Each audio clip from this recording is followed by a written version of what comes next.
돈 많은 부자들의 믿음 이야기입니다. 네, 누가복음 23번째 시간입니다. 특별히 부자 청년과 삭개오의 이야기를 우리가 오늘 18, 19장을 함께 보도록 하겠습니다. 자, 오늘 말씀 우리가 18장과 19장에 부자 청년과 삭개오의 이야기를 함께 볼 텐데요. 이 이야기를 우리가 보려면 우리가 이제 지난주 우리가 들었던 바리새인과 세리의 이 비유, 예수님이 만드신 이야기죠. 이 비유 이야기를 머릿속에 두고 오늘 이야기를 우리가 이제 들어가야 합니다. 자, 바리새인과 세리의 비유, 약간 바리새인과 세리에 대한 대조를 예수님이 비유로 이야기하셨습니다.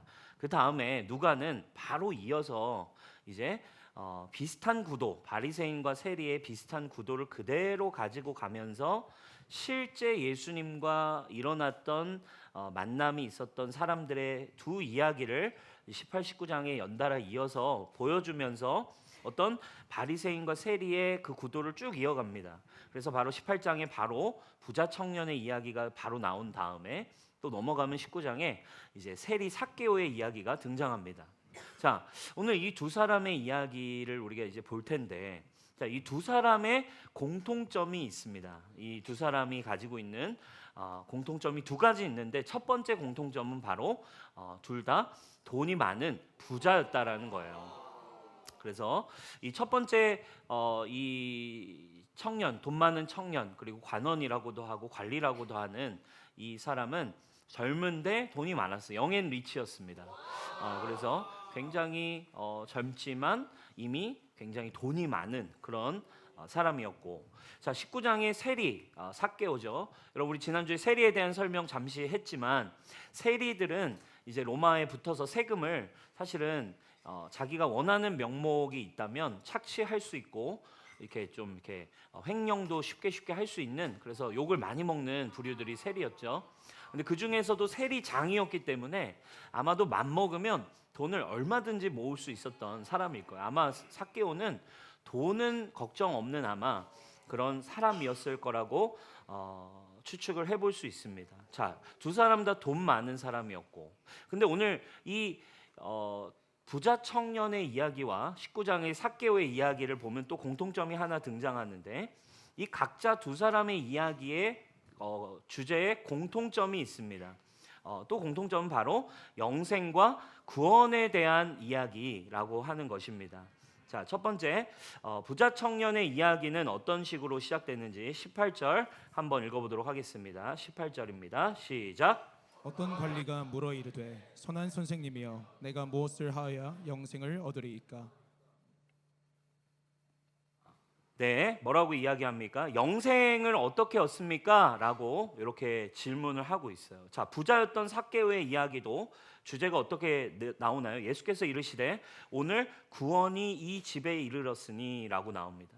자, 결국 부자 청년의 이야기도 그렇고 삭개오의 이야기도 그렇고 둘 다 뭐에 대한 이야기예요? 구원과 영생에 대한 주제입니다. 자, 두 부자가, 돈 많은 두 부자가 구원과 영생의 그 여정에 서서 예수님과 대화를 시작하고 예수님과 만남이 시작됐어요. 자, 그러면 둘 다 영생과 구원을 향한 여정인데 결과가 어떻게 됐을까요? 결과는 극명하게 갈라집니다.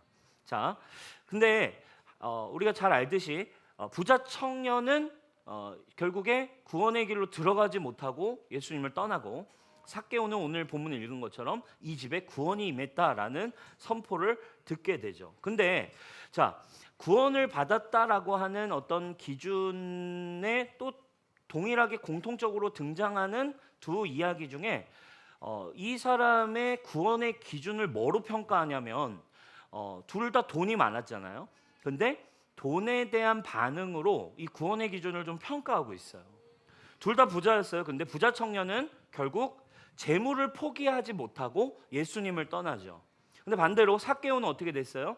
예수님을 만난 다음에 재물을 다 포기하고 가난한 사람들에게 다 나눠주겠다 하고 반을 나눠주고 나머지는 자기가 착취한 게 있다면 4배로 갚겠다 하면서 예수님의 구원을 이렇게 누리게 됩니다. 자, 왜 구원에 대한 평가와 구원에 대한 기준이 결국 돈에 대한 이야기가 나올까? 우리는 이미 누가복음을 쭉 보면서 우리 앞에 내용을 좀 기억할 필요가 있죠. 16장에서 돈에 대한 이야기 예수님이 벌써 하셨죠. 돈을 뭐라고 예수님이 가르쳐 주셨어요? 그때 이제 이런 표현이 나오죠. 두 주인을 섬길 수 없다라고 하면서 16장에서 이야기를 해주십니다. 우리 말씀에 나오죠. 지파인이 두 주인을 섬길 수 없나니 너희는 하나님과 재물을 겸하여 섬길 수 없다. 자, 하나님과 대적하고 필적할 만한 존재가 바로 돈으로 규정을 하셨기 때문에 이제 결국에 돈에 대한 반응이 결국 그가 진짜 하나님을 사랑하고 구원을 받게 됐는지에 대한 기준이 되고 있어요. 두 번째, 또 어떤 이야기가 있었어요? 이제 네가 이제 구원 받았을 때 하나님의 제자, 예수 그리스도의 제자가 될 때 이제 어떤 삶을 사는 거죠? 불의의 재물로 이제 친구를 사겨라. 그러면 그 재물이 없어질 때 그들이 너를 영주할 처소로 영접하리라. 자, 이 땅의 재물로, 이 땅의 재정으로 친구들을 사귀면 그것이 결국 너를 영원한 처소로, 영원한 나라를 준비하는 길이 된다. 자, 보이는 곳의 재물로 보이지 않는 하나님의 나라를 만들어라, 이런 거죠. 근데 예수님이 부자 청년한테 똑같은 얘기를 제안했잖아요. 너가 있는 거 다 팔아서 가난한 사람 나눠줘. 그러면 하늘에 준비된 보화가 있을 거야. 오늘 이렇게 얘기하죠. 근데 반응이 어땠어요? 그는 할 수 없었어요. 팔지 못합니다. 그리고 고개를 떨구고 돌아가죠. 반면 삭개오는 그 재물로 뭘 시작합니까? 가난한 사람을 돕기 시작하고 주변 사람들에게 사랑을 베풀기 시작하는 삶을 이제 시작되는 거죠. 자, 여러분, 구원의 여정이라고 했어요. 근데 구원의 여정에 결국 이들이 재정적인 그들의 삶의 실제적인 변화를 보여주고 있어요. 자, 구원이라는 것은 뭘 얘기해주고 있습니까? 두 사람의 삶을 통해 보여줘요. 자, 구원을 받은 삶은 이제는 세상의 가치, 이런 세상의 기준들을 넘어서서 이제 하나님만 사랑하고 이제 이웃을 사랑하는 섬김의 삶이 시작되는 것이 결국 구원의 삶, 이것임을 우리에게 잘 보여주고 있습니다. 자, 그렇다면 이 구원의 삶이 오늘 이 두 사람의 부자였던 이 두 사람의 여정에 이 구원의 삶이 극명하게 대비가 일어나고 있어요. 사랑하는 여러분, 원하기는 저와 여러분도 이 삭개오와 같은 분명한 구원의 삶의 변화와 여정이 우리에게 시작되기를 원합니다. 그렇다면 우리에게 어떻게 이 구원의 삶의 여정이 우리에게도 시작될 수 있는가? 자, 이 두 사람이 예수님과의 관계에 접근한 방식이, 그 접근하는 방법을 통해 오늘 우리는 또 예수님이 우리에게 가르쳐주기 원하시는 너무너무 중요한 복음의 원리를 우리가 좀 배우고 저와 여러분도 참된 구원을 누리는 하나님의 자녀가 될 수 있기를 바라요. 자, 이제 우리 본격적으로 이 두 사람이 어떤 여정, 어떤 믿음을 가지고 있었길래 한 사람은 구원을 누리고 한 사람은 구원을 누리지 못했는가? 이제 이거를 볼 텐데, 자, 아까 서두에 얘기했습니다. 자, 이제 바리새인과 세리 이야기가 우리 앞에 나왔었어요. 그리고 오늘 부자 청년과 삭개오의 이야기가 나옵니다. 자, 부자 청년과 삭개오의 오늘 이야기는 지난주 나눴던 바리새인과 세리에 대한 이야기의 실사판이라고 우리가 보면 되는 거죠. 그래서 이 대비가 이루어져요. 자, 지난주 율법으로 나아갔던 바리새인과 부자 청년이 약간 한 세트입니다. 그들은 뭘 기준으로 하나님 앞에 나아갔어요? 예수님께 나아갔어요? 율법을 기준으로 나아갔어요. 그리고 반대로 하나의 대비가 일어나는데 지난주 은혜를 구하며 하나님의 긍휼하심을 구하며 나아갔던 세리가 나오죠. 근데 오늘 또 삭개오도 신분이 뭐예요? 세리였어요. 실제 이야기라고 우리가 이제 볼 수 있는 거죠. 결국 여러분, 너무 우리가 많이 들어온 이야기지만 구원을 누리는 삶은, 예수님 앞에서 구원을 누리는 삶은 그러니까 율법으로 나아가냐 아니면 참된 은혜를 구하며 나아가냐, 이걸로 결정이 되고 그 신앙생활의 복음의 본질이 얼마만큼 누려지느냐 안 누려지느냐가 여기서 이제 결국 달라지게 되는 것을 우리에게 얘기하죠. 자, 부자 청년은 그가 예수님께 나아간 스토리들을 우리가 이제 좀 봅시다. 자, 부자 청년이 영생을 얻고 싶어요 하면서 주님 앞에 나올 때 이런 표현을 하면서 나옵니다. 뭐라고 하냐면 내가 무엇을 하여야 영생을 얻으리까, 이렇게 나옵니다. 자, 여기서 중요한 핵심이 뭐겠어요? 내가 무엇을 해야입니다. 여러분, 율법적인 신앙이라고 하는 것은 바로 이 부자 청년이 던지는 질문에 그 원리가 그대로 숨어 있어요. 율법을 가지고 예수님 앞에 나왔어요. 내가 구원 얻기 위해 뭘 더 해야 됩니까? 내가 어떤 노력을 더 해야 됩니까? 예수님, 저에게 좀 알려주세요. 제가 좀 해볼게요. 그랬더니 너 율법 알아? 좀 너 더 할 수 있어? 하면서 몇 가지 율법을 체크하시기 시작하죠. 20절입니다. 너 계명을 아냐? 계명 한번 우리 얘기해 볼까? 간음하지 말라, 살인하지 말라, 도둑질하지 말라, 거짓 증언하지 말라, 네 부모를 공경하라 했느니라 얘기하시는데 갑자기 약간 21절에 말씀 중에 죄송합니다만, 그죠? 말씀 중에 죄송합니다만 이런 것들은 제가 어려서부터 다 지켰습니다. 대답을 하는 거죠. 오호라, 이것 봐라, 약간 이런 거죠. 오, 이것 봐라. 좀 약간 그렇죠, 여러분. 자, 근데 여러분 보세요. 지금 부자 청년이 약간 지금 분위기가 10계명 계명들 쭉 얘기하실 때 약간 분위기가 말씀 중 죄송합니다만 여짜오되 이것은 제가 어려서부터 다 지켰습니다. 지금 부자 청년이 지금 예수님 앞에서 저 이거 다 지키는데요 라고 말하는 이 멘트가 여러분 한번 생각해 보세요. 약간 허세인 것 같아요? 아니면 진짜 찐인 것 같아요?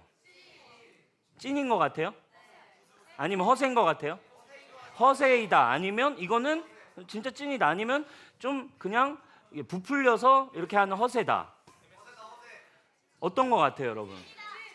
찐이다, 허세다, 그죠? 근데 여러분 이게 뭐여야 말이 되냐면 아마 이거는 찐이었을 거예요, 그죠? 아마도 정말로 이 사람은 어린 시절부터 정말로 율법을 정말 날마다 성실하게 지키는 삶을 늘 살아왔던 거죠. 그리고 어쩌면 그게 그에게는 가장 큰 문제 중 하나였던 거예요. 왜? 그에게 당시에 예수님 시대 전에는 결국 율법에 의한 구원이었기 때문에 방법이 이거 하나였다고, 이것밖에 추구할 게 진짜 신앙이었기 때문에 그에게 구원이라는 것은 내가 율법을 지켜서 구원에 이른다라는 믿음이 어쩌면 이 젊은 청년이 가지고 있는 가장 큰 문제 중 하나였어요. 예수님은 그의 딱 근데 예수님 벌써 사실은 이제 성령 충만하시잖아요, 그죠? 하나님의 아들이시고 딱 보면 벌써 이제 아신다고요. 그래서 그의 중심을 딱 스캔해보고 사실은 그가 뭐가 연약한지를 딱 보셨죠. 그리고는 사실은 그의 힘으로는 도달할 수 없는 그 연약함을 딱 집어서 한 가지를 이제 촌철살인으로 딱 찌르기 시작합니다. 22절 예수께서 이 말을 들으시고 이르시되 너에게 아직 한 가지 부족한 게 있는데 너에게 있는 재산을 다 팔아서 가난한 자들에게 나눠줘라. 그가 사실은 돈을 아직도 사랑하고 있는 그의 중심을 예수님은 보시고는 딱 찌르셨어요. 너 돈을 포기할 수 있겠냐? 근데 성경에 이렇게 나오죠. 그 사람은 큰 부자이므로 심히 근심하며 떠나갔다라고 이야기를 합니다. 자, 이렇게 약간 어떻게 해야 내가 더 구원을 얻습니까? 너 율법 지켜? 그러면 너 진짜 재산도 다 팔아서 이웃을 위해서 다 해봐. 그랬더니 부자여서 고민하다가 딱 등을 돌려서 이제 예수님을 떠나갔어요. 근데 자, 그 뒤부터 이제 또 이제 중요한 얘기를 이제 예수님 시작하세요. 자, 그가 돌아가고 난 뒤에 그 뒷모습을 보시며 예수님이 이제 뒷담화를 이제 시작하십니다. 그가 딱 가는 모습을 보고 24절부터 그에 대한 이야기를 이제 풀기 시작해요. 예수께서 그를 보시고 이르시되 야, 재물이 있는 자들은 하나님의 나라에 들어가기가 얼마나 어려운지. 낙타가 바늘기로 들어가는 게 부자가 하나님 나라에 들어가는 것보다 쉽다, 이렇게 얘기하는 거죠. 야 봐봐, 부자들이 하나님의 나라에 들어가는 게 얼마나 어려운 줄 아냐? 하면서 가고 난 다음에 지금 얘기를 하시는 거예요, 그죠?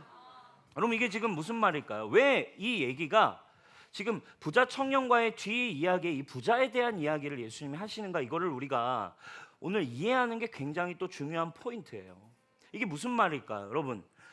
부자들은, 돈 많은 사람은 구원 못 받는다는 얘기일까요? 그렇게 해석하면 이제 어려워지죠.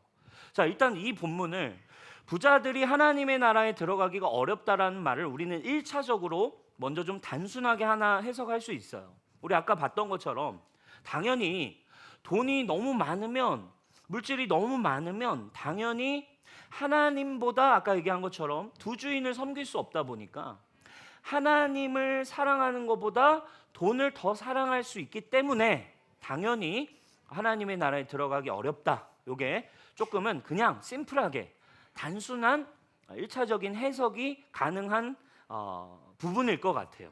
근데 이렇게만 해석을 하면 또 지금 이 문맥상 이 율법과 은혜에 대한 이야기를 예수님 하고 싶은 것이기 때문에 이걸 우리가 좀 더 깊이 볼 필요가 있어요. 당시의 상황을 조금 살펴보면 이 이야기는 왜 하시냐면 당시에 사람들이 가지고 있었던 이 율법주의적인 구원관에 대한 이야기를 예수님이 지금 하고 싶으셨던 거예요.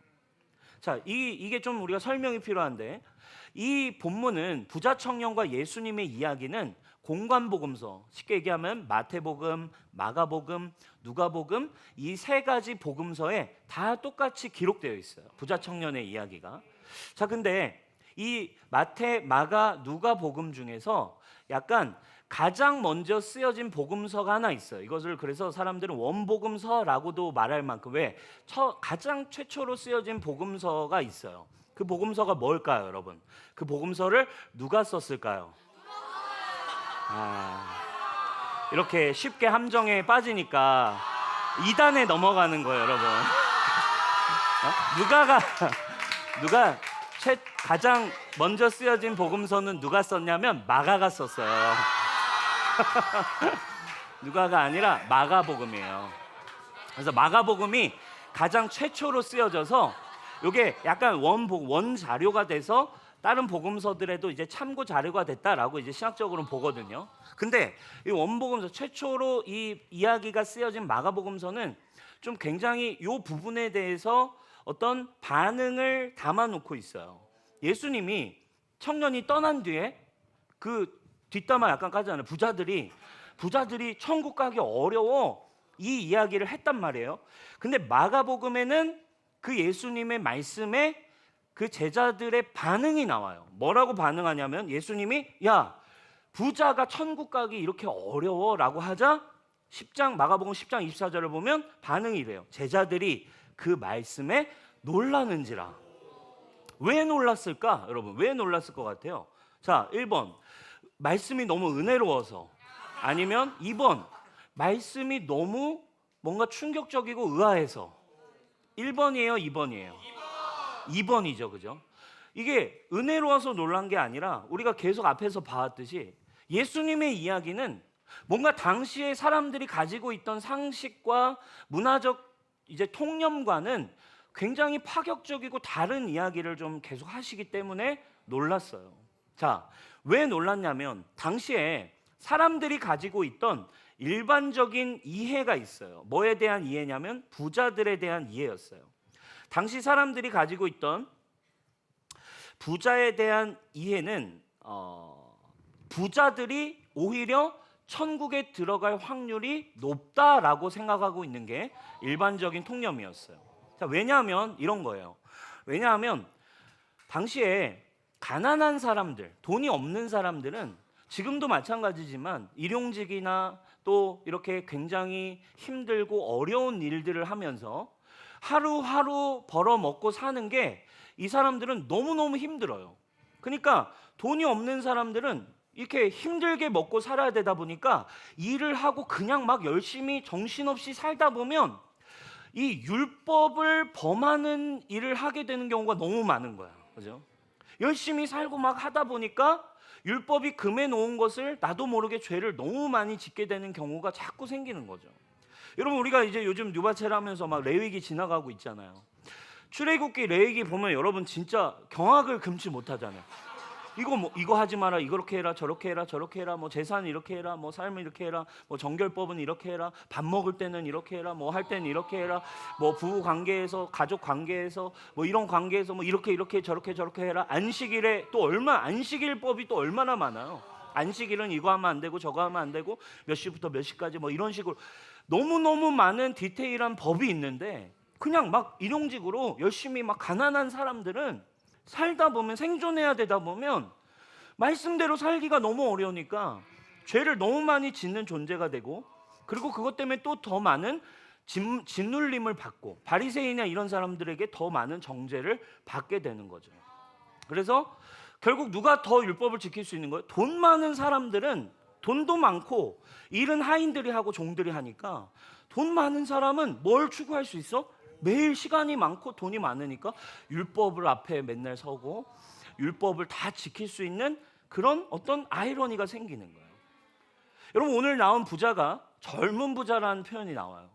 근데 여러분, 당시에는 젊은 부자가 지금 자본주의 시대처럼 자수성가의 개념의 젊은 부자는 당시에는 없어요. 당시의 젊은 부자는 하나의 가능성만 있어요. 뭐예요? 금수저인 거죠. 금수저. 부모로부터 재산을 많이 물려받은 사람만 젊은 나이에 부자가 될 수 있는 거예요. 그러니까 얘는 지금 완전 기공자로 자라난 거죠. 그러니까 돈 많은 집에서 태어나서 율법을 그냥 어린 시절부터 정말 이렇게 열심히 지킬 수 있는 환경과 삶을 가지고 있었던 거죠. 자, 지금 보세요. 율법으로 구원받는 시대에는 어쩔 수 없는 공식이 하나 있는 거예요. 자, 누가 더 계명을 잘 지킬 수 있다? 돈이 많을수록, 삶의 여유가 있을수록 계명을 더 잘 지킬 수 있다는 이 아이러니한 공식이 있다라는 거예요. 그러니까 부자들은 돈이 많으니까 율법대로 잘 살 수 있고, 그러니까 더 경건하고, 그러니까 더 축복받은 삶처럼 보이고, 그들이 천국을 갈 가능성이 더 많다라고 생각을 하고 있었는데, 지금 예수님이 뭐라고 얘기한 거예요? 글쎄, 부자들이 천국 가기가 어려워 이러시는 거예요. 부자들이 천국 가기가 어려워. 야, 낙타가 바늘귀 뚫고 들어가는 것보다도 더 어려워. 이렇게 말씀하시니까 제자들이 26절에 반문을 하는 거예요. 어떻게 반문하냐면, 그런즉 누가 구원을 얻을 수 있습니까? 이게 여러분 좀 이해가 되시죠? 그러니까 이 말은 무슨 말이에요? 아니, 쟤네처럼 율법을 잘 지키는 사람이 구원 못 받으면 도대체 누가 구원받는다는 얘기예요, 예수님. 아니, 쟤네 돈 많은 사람들이 율법 잘 지키잖아요. 걔네에 비해 진짜 이렇게 돈 없는 사람 율법도 맨날 못 지키고 맨날 죄인처럼 살고 맨날 정죄받고 사는데, 쟤네들이 구원 못 받으면 이 세상에 구원받을 사람이 어디 있습니까? 이런 질문인 거죠. 거기에 예수님이 이제 중요한 복음의 진리를 말씀하시기 시작하는 거죠. 27절입니다. 뭐라고 얘기합니까? 무릇 사람이 할 수 없는 것을 하나님은 하실 수 있느니라. 이게 뭔 말이에요? 사람은 할 수 없고 하나님만이 하실 수 있다라는 거예요. 믿으십니까? 여러분, 이게 결국 이게 바로 오늘 두 명의 부자들의 믿음 이야기의 핵심이에요. 여러분, 우리는 너무 잘 알지만 이게 어쩌면 우리가 받은 구원을 누리는 핵심 아니겠습니까? 결국 사람은 그 누구도 자기 힘으로는 구원받을 수 없어. 자기 힘으로는 어떤 것도 얻을 수 없어. 오직 하나님만이 주실 수 있는 게 구원인 거야. 부자들도 받을 수 없어. 오늘 율법을 잘 지키던 이 부자 청년에게 어쩌면 돈은 뭐인 거예요? 사실은 자기가 율법을 잘 지킬 수 있게 해주는 자신의 힘이었어요. 그럼 그에게 예수님은 제안하신 거예요. 야, 네 힘으로 지켜오던 그거 이제 버릴 수 있겠냐? 네 능력과 네 의지로 지금까지 뭔가를 이룰 수 있다고, 구원을 이룰 수 있다라고 했던 거, 그거 버리고도 너 구원 얻을 수 있겠니? 너 진짜 네가 의지하던 그것들 다 버리고 진짜 한번 나를 따라와 볼래? 너 돈 많으니까 지금 이렇게 율법을 추구하고 어린 시절부터 할 수 있었잖아. 그거 돈 없이 이제 다 버리고 찐으로 진짜 나 한번 따라와 볼래? 근데 그가 할 수가 없었어. 그걸 포기하고 구원을 이룬다? 이거는 상상할 수 없는 거였어요. 여러분, 이게 바로 율법이 가지고 있는 한계와 함정이에요. 자, 당시의 핵심 그거예요. 율법, 하나님의 구원, 율법을 지키려면 누가 지킬 수 있어요? 가진 게 많아야 지킬 수 있는 거예요. 율법을 지킬 수 있는 능력이 많아야 율법을 지킬 수 있었어요. 요한복음 5장에 베데스다 연못이 말하고 있는 그 율법의 어떤 모순, 은혜의 모순이 바로 이거죠. 여러분, 베데스다 연못이 있었어요. 베데스다는 히브리어인데 두 단어의 합성어예요. 베스와 헤세드의 합성어예요. 그래서 은혜의 집이라는 뜻인 거죠. 그러니까 그 연못 이름은 은혜의 집, 은혜를 받는 연못이에요. 근데 그 은혜를 받는 연못에는 한 가지 아이러니가 있는, 한 가지 이제 시스템이 있는데, 왜 은혜의 연못이냐면 베데스다 연못이 약간 이제 물이 이렇게 막 갑자기 이렇게 좀 회오리가 치고 울컥하는 그런 현상이 연못에 있었나 봐요. 근데 당시에 과학적 지식이 없던 사람들은 이걸 약간 초자연적인 현상으로 보고는, 야, 물이 스스로 움직여, 천사들이 내려오는 것 같아 라는 이제 소문이 돌기 시작하면서, 야, 물이 스스로 움직일 때 그 연못에 몸을 먼저 뛰어들면 그때 먼저 들어간 사람은 이제 치유를 받는다라는 소문이 이 베데스다 연못에 난 거예요. 그래가지고 이 베데스다 연못에는 주변에 늘 이제 환자들, 뭐 이제 중풍병, 뭐 손 마른 자, 뭐 이제 여러 가지의 뭐 혈루병 걸린 수많은 환자들이 약간 병동처럼 이 베데스다 연못은 주변에 있는 거예요. 근데 예수님 거기를 지나가시다가 누굴 만났어요? 38년 된 병자를 만난 거예요. 그러니까 보니까 38년이나 그곳에서 힘없이 이제 베데스다에 있는데, 문제는 은혜를 못 받고 38년이나 그곳에 있는 거예요. 은혜의 집인데 사람들이 은혜를 못 받아. 왜? 왠 줄 아세요? 여러분, 소용돌이가 쳐. 근데 난 지금 막 암이 걸려가지고 이제 몇 주 안 남아가지고 사지를 움직일 수 없어가지고 베데스다 연못에 은혜를 받으려고 왔어. 근데 소용돌이가 딱 치는 거야. 그럼 이제 들어가야 되는데 누가 제일 빨리 들어갈 수 있어요? 아픈 사람이 들어가요? 건강한 사람이 들어가요? 건강한 사람이 빨리 들어가는 거야. 나는 암 걸려서 움직일 수 없어가지고 연못이 움직였네 하는 순간 옆에 두통 때문에 온 애가 막 다다다다 들어가가지고 그냥 다이빙을 막 해버리고, 난 다리가 막 지금 안진뱅이여가지고 막 이러면서 막 가는데, 거기서 약간 타박상, 축구하다 타박상 입은 애가 와가지고 그냥 발 딱 이렇게 넣어버리고, 여러분, 이게 지금 베데스다에서 일어나고 있는 은혜의 모순이었어요. 은혜의 집인데 누가 은혜를 받아요? 건강한 사람이 더 은혜를 받아요. 은혜가 필요한데 더 힘이 좋은 사람만이 은혜를 받을 수 있어. 더 열심을 낼 수 있는 사람들만 은혜 받을 수 있는 그 어떤 비극이 일어나는 곳이 바로 베데스다였어요. 그게 바로 율법의 함정이에요. 내 힘으로 뭔가를 더 해야만 구원이 온다. 내 힘으로 구원을 받는 거라면, 아이러니가 뭐예요? 힘이 많은 사람만, 그죠? 능력이 좋은 사람만 더 하나님의 은혜와 능력을 받을 수 있는 거죠. 여러분, 이런 함정에 우리가 너무 많이 빠져요. 우리 컨퍼런스도 다녀왔지만 컨퍼런스 갔다 와서 은혜 받고 뭐 하나님 주시는 막 비전도 받고 막 결단도 받고 새로운 막 하나님의 어떤 뭐 약속과 비전을 받고 왔지만, 때로는 또 율법의 함정에 이제 빠지는 거죠. 이제 주님의 뜻을 이루려면 비전 받은 거 내가 무엇을 해야 되지? 돈이 필요하고 뭐 시간이 필요하고 영혼도 필요하고 능력도 필요하고 내가 더 무엇을 해야 되지? 이 부자 청년의 오류에 빠진다 이거예요. 그죠? 주님의 은혜가 필요한 건데, 이제 컨퍼런스 다녀왔고 주님이 새로운 약속을 주셨으니까 돌파를 위해 내가 무엇을 더 해야 되지? 내가 어떤 좀 새로운 것들을 준비해야 되지? 이런 생각에 또 빠지다가 또 이제 무너지고 또 좌절하게 되는 거죠. 그러나 여러분 기억하십시오. 하나님의 나라는 내가 가지고 있는 환경이나 내가 가지고 있는 배경이나 내가 가지고 있는 능력으로 이루어지는 게 아님을 믿으시기 바라요. 천국은, 하나님의 나라는, 생명은 처음부터 끝까지 오직 은혜로 말미암아 들어가는 거야.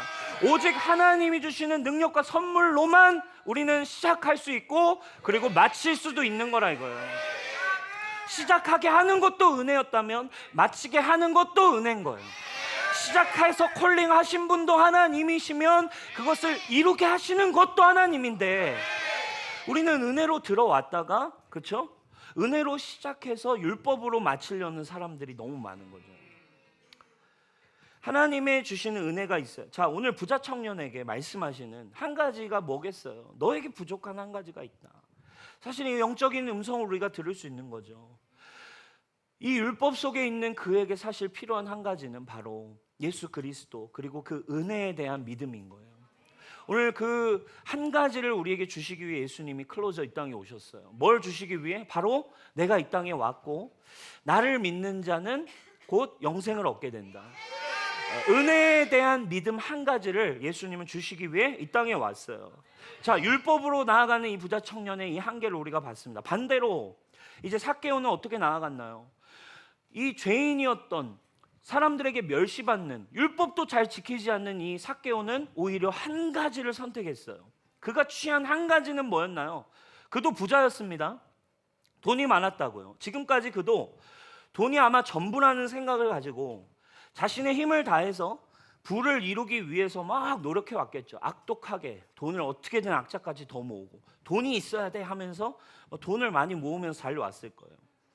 그의 인생에 대한 구체적인 언급은 없지만 많은 학자들이 어쨌든 삭개오를 볼 때 그의 살아온 환경과 그의 외모를 통해서 그의 인생에도 어쨌든 많은 상처와 아픔들이 있었겠죠.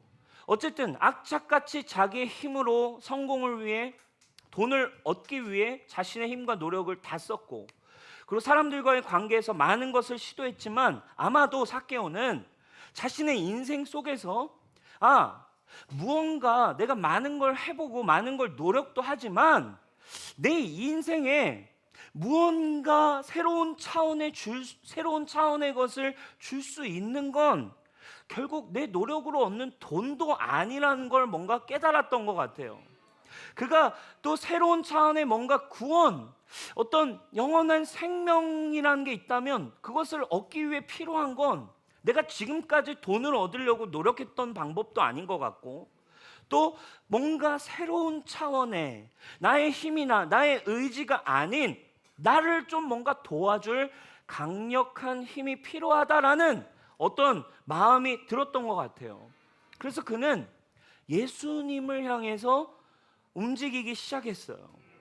예수님에 대한 소문을 듣고 예수님이 오신다는 이야기를 듣고 그 마음에도 뭔가 새로운 나에게 힘이 필요한데, 새로운 도움이 필요한데 하면서 예수님께 관심을 갖고 가기 시작했어요. 자, 근데 여러분, 우리가 율법으로 나아가냐 은혜로 나아가냐라고 할 때 많은 사람들이 헷갈려하는 지점이 바로 이거예요. 오늘 본문을 보면 삭개오도 어떤 영역에선 자기의 힘으로 애써서 뽕나무도 올라갔고, 그죠? 자기의 의지를 가지고 예수님 만나러도 갔으니까 이것도 결국 삭개오도 자기 힘으로 한 거 아니냐? 어디까지가 나의 힘이고 어디까지가 율법이고 어디까지가 은혜냐? 이게 어려운 거죠. 여러분, 이 부자 청년과 삭개오, 은혜와 율법을 구분하는 차이가 뭐일까요? 똑같이 움직여요. 똑같이 행합니다. 똑같이 의지를 가지고 애를 쓰기도 하고 뭔가를 향해 가기도 합니다. 똑같이 기도실에도 갈 수 있어요. 똑같이 예배드리러도 갈 수 있어요. 똑같이 집회도 갈 수 있어요. 그러나 율법과 은혜에는 뭐가 다르냐? 바로 주체와 목적이 분명히 다르다는 거예요. 율법으로 가는 사람들의 모든 시작과 끝은 내가입니다. 내가 행하고 내가 무엇을 할까? 아까 얘기했죠? 내가 무엇을 하여야 영생에 이를까요? 보이지 않는 무언가를 위해 자꾸 주체와 목적 자체가 자꾸 뭘로 시작해요? 내가 뭐 더 해야 되지? 내가 어떻게 해야 되지로 자꾸 들어가는 거죠. 자, 그러면 이건 율법과 육신의 생각은 결국 뭐에 묶여요? 보이는 유한한 것에 자꾸 묶여.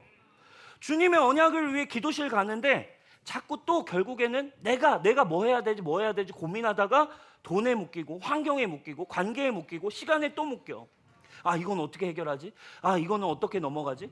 얘와 이런 건 얘는 어떻게 풀어주지? 결국 이렇게 간다고. 근데 여러분, 믿음, 은혜로 가는 사람들의 방향은 뭐예요? 똑같이 움직이지만, 똑같이 달려가지만 은혜의 모든 시작과 목적은 주체가 바로 누구에게 있어요? 바로 예수님을 향해 있다라는 거예요. 삭개오가 똑같이 예수님 앞에 가지만 내가 뭘 해야 될까 하면서 간 게 아니라 누가복음 19장 3절에 뭐라고 나옵니까? 그가 예수께서 어떤 사람인지를 보고자 하여 갔대요. 예수님을 보기 위해 갔대요. 지금 당장 해결될 건 없지만 내가 가지고 있는 거, 내 능력 다 부족해. 될 거는 될지 안 될지 아무것도 몰라. 근데 내 상황을 보는 게 아니라 내가 무엇을 해야 될지가 보는 게 아니라 시선 자체를 예수님을 향하여 두기 시작한다는 거예요. 내 시선 자체를, 내 방향 자체를 예수님을 향해 포커싱하기 시작하는 게 바로 은혜를 가지고 있는, 은혜로 나아가는 사람들의 다른 점이라 이거예요. 믿으십니까? 결국 율법으로 나아간 사람, 내가 가니까 해결해야 될 것도 나야, 고민해야 될 것도 나야. 기도실 가서 예수님께 기도는 하지만 결국 이 부자 청년과 같아. 예수님한테 뭐라고 얘기합니까? 선한 선생님이요, 그냥 나에게 조언해 줄 대상 정도로만 기도한다고. 여러분, 그게 아니죠. 내가 그러면 결국 기도하고 나와도 여전히 그 부담이 나에게 있어. 기도하고 나와도 뭔가 더 근심이 커져. 주님이 부흥과 하나님의 나라에 대한 막 마음은 주셨는데 이상해, 오히려 부담이 점점 커지는 거죠. 뭐예요? 율법으로 가고 있기 때문이죠. 삭개오는 뭘 향해 갔어요? 변한 거 아무것도 없어. 여전히 죄인이고 여전히 부족하지만 그의 시선을 예수님을 보고자 하여, 예수님이 어떤 것을 주시는 분인가 하여 갔다 이거예요. 그분을 향해 시선을 들기 시작했다 이거예요. 시편 122편 1절 2절이 우리에게 이야기하고 있습니다. 나의 도움은 어디서부터 올까? 나의 도움이 어디서 올까? 나의 도움은 천지를 지으신 여호와에게 온다. 나를 도와줄 능력은 나에게서 없다. 나의 문제를 해결할 능력은 내가 뭔가를 해서 오는 게 아니다. 나의 능력은 천지를 지은 여호와를 통해 온다.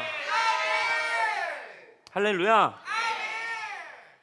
그때 우리는, 여러분, 은혜 앞으로 갈 때 초자연적인 시선이 생겨요. 새로운 믿음이 우리에게 부어져요. 와, 예수님이 행하실 수 있겠다.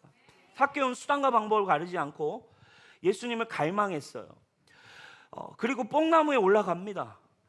수단과 방법을 가리지 않고 뽕나무에 올라갔어요. 그리고 예수님을 멀리서 이렇게 바라보는 거죠. 아, 예수님 어디 있지? 아, 예수님 저기 오시나? 야, 예수님이 능력이 있다는데 얼굴이나 한번 보고 싶다. 근데 예수님이 저 멀리서 입구로 딱 들어오시는데, 제가 이제 삭개오가 나무 위에 올라갔잖아요. 저 예수님이 멀리서 보는데 이상해. 뭔가 저기서 멀리서 들어오시는데 예수님이 나를 보고 있는 것 같아. 주변 누가 있나? 주변에 볼 사람이 없어. 근데 나를 향해 시선이 있는 거야. 그래서 약간 계속 보다가 시선을 피했다가 살짝 이렇게 했다가 딴 데 하다가 아마 다시 봤겠죠. 다시 봤는데 아직도 뚫어져라 나를 보면서 오셔. 또 살펴봐. 진짜 여기 보는 건가? 여기 나 말고는 없는데. 점점 다가오는데 계속 날 보고 계셔. 너무 부담스러운데 또 딴 데 쳐다봤다가 살짝 봤는데 또 날 보고 계셔. 핸드폰 켰다가 아직도 날 보고 계셔. 근데 갑자기 그분이 가까이 오시더니 삭개오야 부르시는 거예요. 삭개오야, 내려와. 오늘 니네 집에 갈래. 오늘 니네 집에 자고 가자. 삭개오가 깜짝 놀랐겠죠. 첫 번째, 내 이름 어떻게 하셨지? 내 이름 어떻게 하신 거야? 삭개오야, 아니 나는 내 이름을 이야기한 적도 없는데 어떻게 예수님이 나에게 오셨냐 이거죠. 그죠? 근데 여러분, 이것이 바로 예수님이 우리에게 다가오시는 한 가지의 일이에요. 예수님의 방법이에요. 하나님의 방법입니다. 삭개오가 애를 써서 나무에 올라가고 예수님을 만나러 갔지만 삭개오가 예수님을 만나러 온 게 아니에요. 사실은 예수님이 먼저 삭개오를 만나러 여리고로 오셨던 거예요. 아멘. 여러분, 이것이 바로 은혜의 비밀이에요. 우리는 내가 가는 것처럼 느껴지지만 여러분, 은혜를 경험하고 나면 분명히 알게 돼요. 내가 한 게 하나도 없다.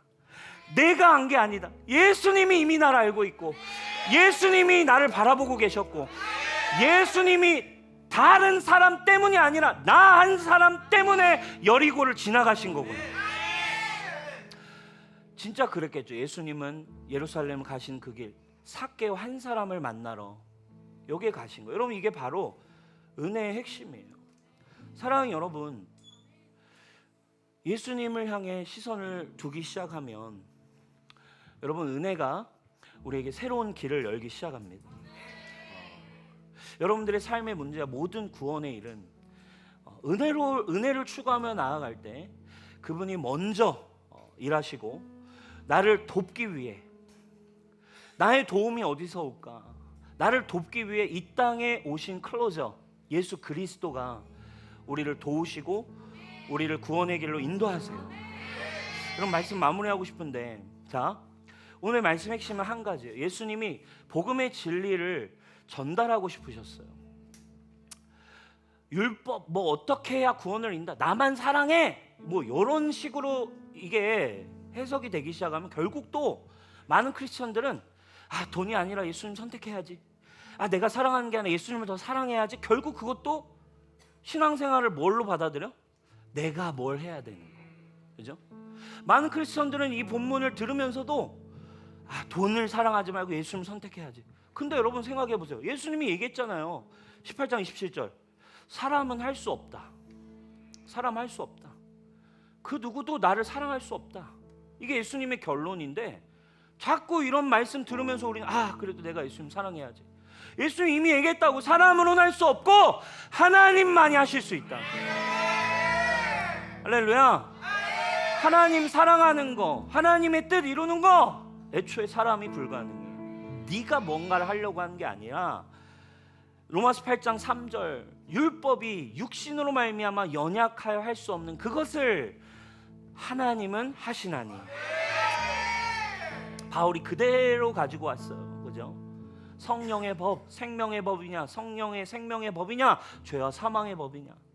생명의 성령의 법이 너를 죄와 사망의 법에서 해방하였느니라. 아멘. 하나님이 하실 수 있는 거예요. 사랑하는 여러분, 삭개오의 이름 뜻을 알고 계십니까? 삭개오의 이름 뜻은 나는 깨끗합니다 라는 뜻이에요. 그죠? 놀랍죠? 성경에 있는 이름들은 굉장히 중요한 영적인 의미들을 가지고 있어요. 나는 의롭습니다, 나는 깨끗합니다가 삭개오의 이름이라고.